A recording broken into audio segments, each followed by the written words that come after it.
Good? Everybody good?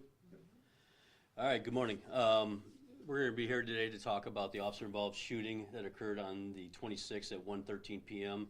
at Orange and Superior. With me today I have Deputy Chief Pichelle and Deputy Chief Braun.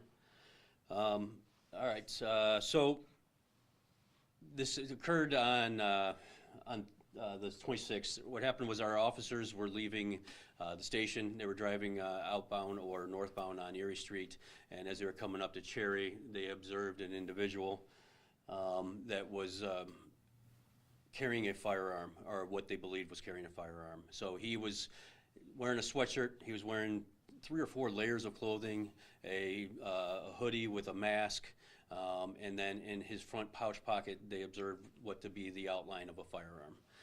So as the officers approached him, got out of the car and asked him to come over, the suspect took off running.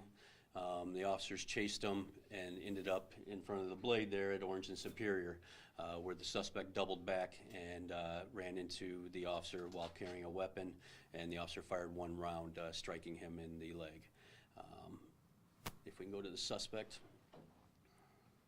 Okay, so the suspect is Darnell Peppers.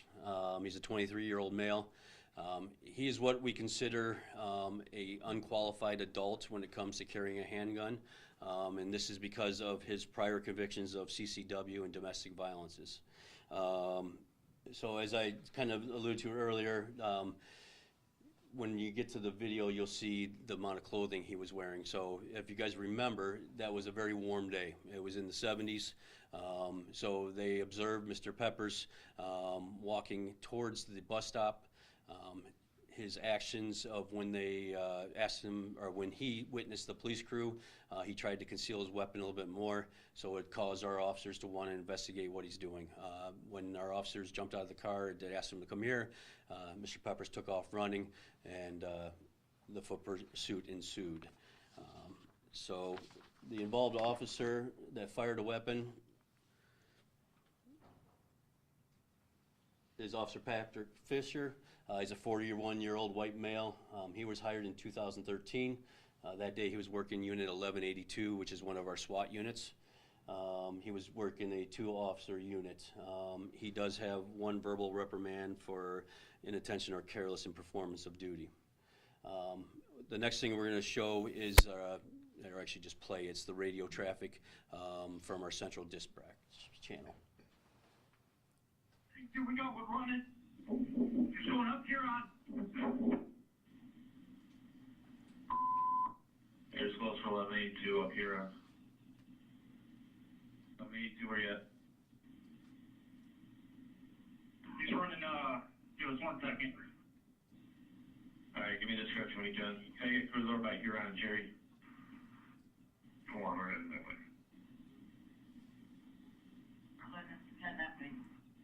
Okay, 22141.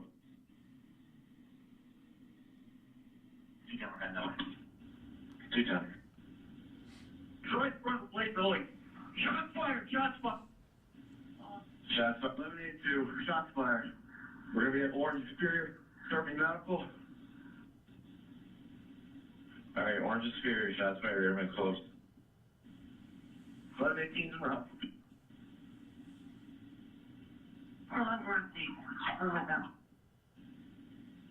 Copy.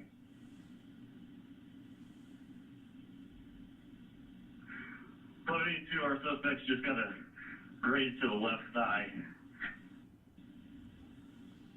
Alright. 205 on scene. 205 on scene.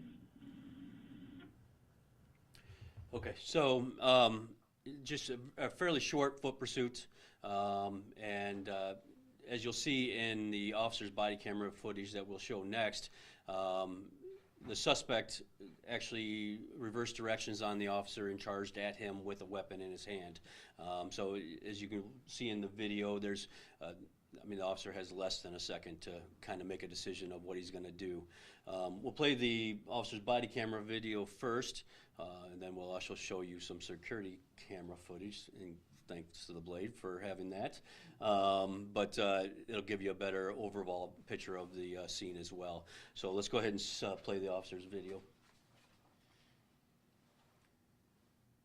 Recording.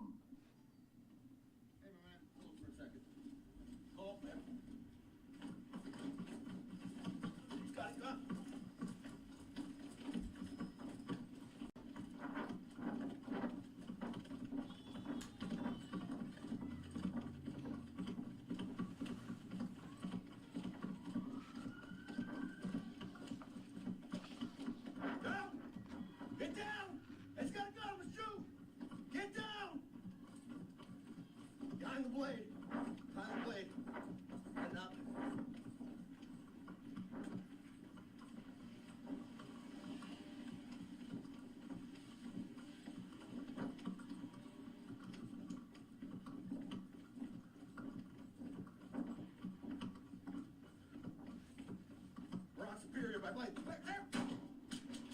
Get on the ground! Get on the ground! Let me see your fucking hands! Right here, dude. Roll over. On your stomach. I'm going to Central.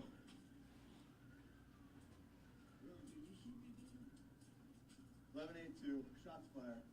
We're going to be at Orange Superior, Starting Medical.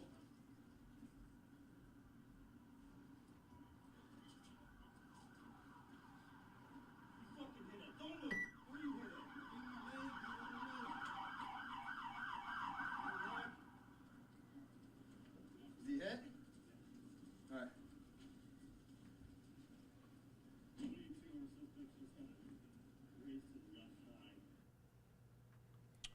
Okay, so as an officer, you're pursuing a suspect. Generally what happens is the suspect continues to run from you and tries to evade you.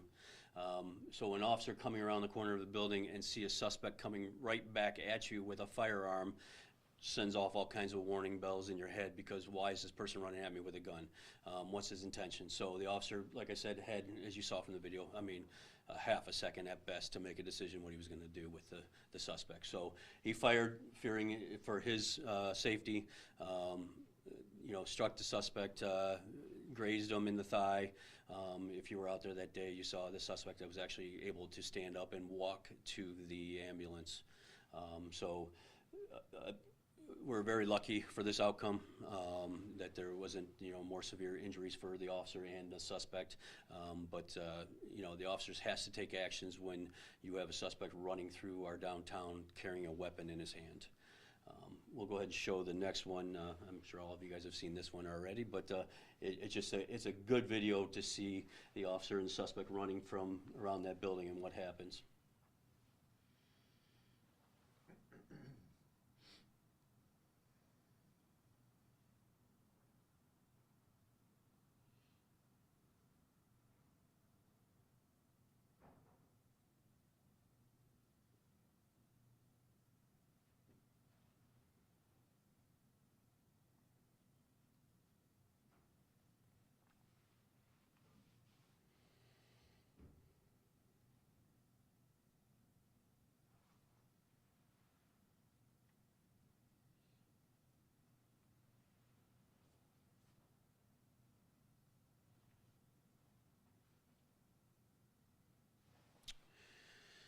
Okay, next we'll just kind of show you a couple little still shots with the weapon in his hand. This one's a little bit harder to see because of all his clothing, and especially his black outer layer there, his dark outer layer kind of hides it there. We'll go to the next one. But here you see it in his hand as he's coming up, coming around the corner from that still photo there. All right, go to the next one. All right, so this is the weapon he dropped. It's a Ruger 9mm. They say it's an SR9 model. It was loaded with 17 rounds, including one in the chamber. All right. So, pretty quick scenario. Not a lot of time to think, not a lot of time to act. Officer falls back on his training, responds to the threat he's seeing, and tries to neutralize that threat. Fired one round. Suspect fired the gun immediately, or excuse me, dropped the gun immediately.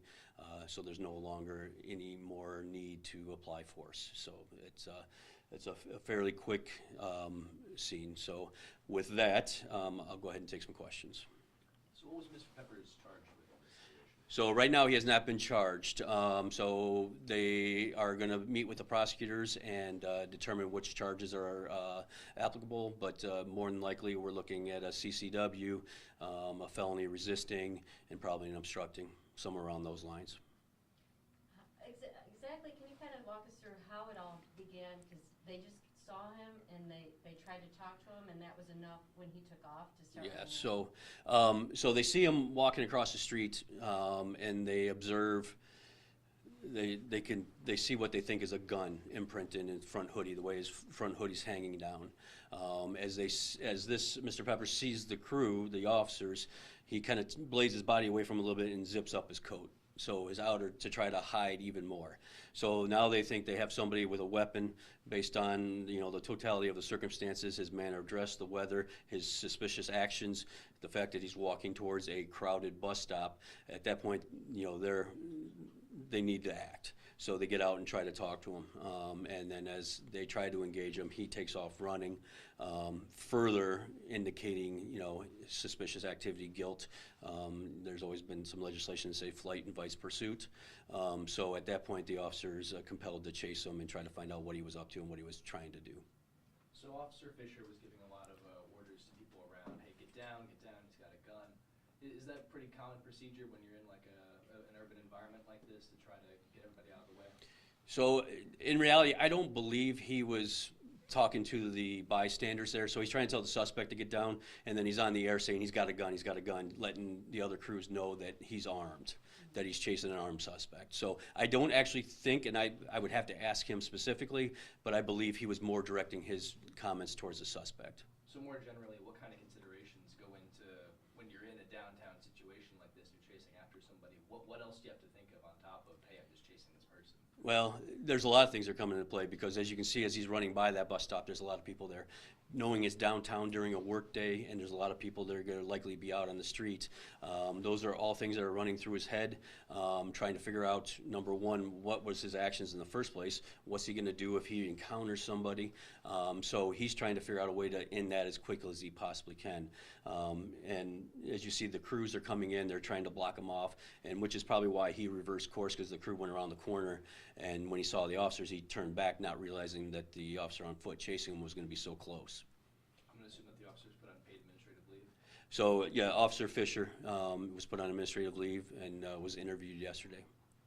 As far as where he was shot, the suspect, was that intentional that it would? No, so that is a purely reactionary to moving bodies and running, and saw it and is kind of like, you know, I gotta do something kind of thing. So if our officers are taught to shoot center mass, so we do not shoot to wound or try to take out legs, arms, anything else like that.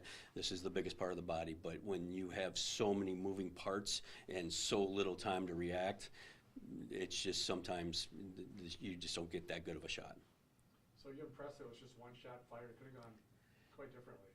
It could have. So I think the officer was quick enough to realize that he dropped the gun, was able to, you know, stop applying pressure to the trigger, and, you know, stop using force at that point. So he did what he needed to do to stop the suspect, and that's what we train. We shoot until the threat is neutralized. Where's the bullet? So based on the trajectory of the round, I'm guessing it hit the pavement and or that concrete planter there, but I don't believe we actually recovered the round. Do we have any understanding of what Mr. Peppers was doing there on the street that day? No, not to my knowledge. So I know he's being interviewed by our detectives, and we're trying to find out what he was doing. But at this point, I don't believe he's told us why he was carrying the gun or what his intentions were. So is he being held? Yes, I believe he's still in custody. Is he from Toledo? Or can you answer that? Or? He has addresses in Toledo. How long, if he's an original, grew up in Toledo, I can't answer that. So how has Ohio's new concealed carry laws kind of changed how you guys can go about in these situations? Yeah, so obviously that complicates our job a little bit because of the you know, the right to carry. But you know, as most people that are carrying a weapon, they're carrying it under the constitutional carry. They're carrying it in a more secure fashion, more, you know, I guess more judiciously, but you know, they're carrying it in a holster, or they're doing things. They're not generally carrying it in a front pouch. So those officers have to think about everything when they're approaching somebody. Our traffic stops now, you know, you have to assume there's a gun in every car. You almost have to assume every person has a gun. But when you look at the totality of the circumstances here, the officers are justified in trying to approach and talk, and our officers can do a consensual, you know, approach and talk to anybody. And generally, if you're a A person that qualifies under the constitutional carry, you're not gonna run from the police because you're in the right, you're somebody that supports, the Second Amendment and/or carrying a weapon, so then you're also gonna be interacting with law enforcement in a more reasonable manner. Generally speaking, are you pleased with how this played out?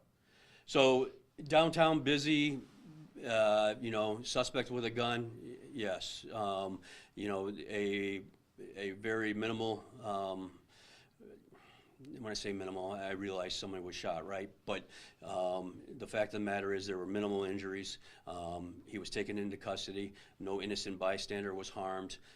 So yes, it's a good outcome for us. Just real quick, he's not in our custody and he was released from the hospital. It's Okay. pending the prosecutor's office. Okay, thank you. Yes, sir. Is there anything else? All right. All right, thank you. Thank you, guys.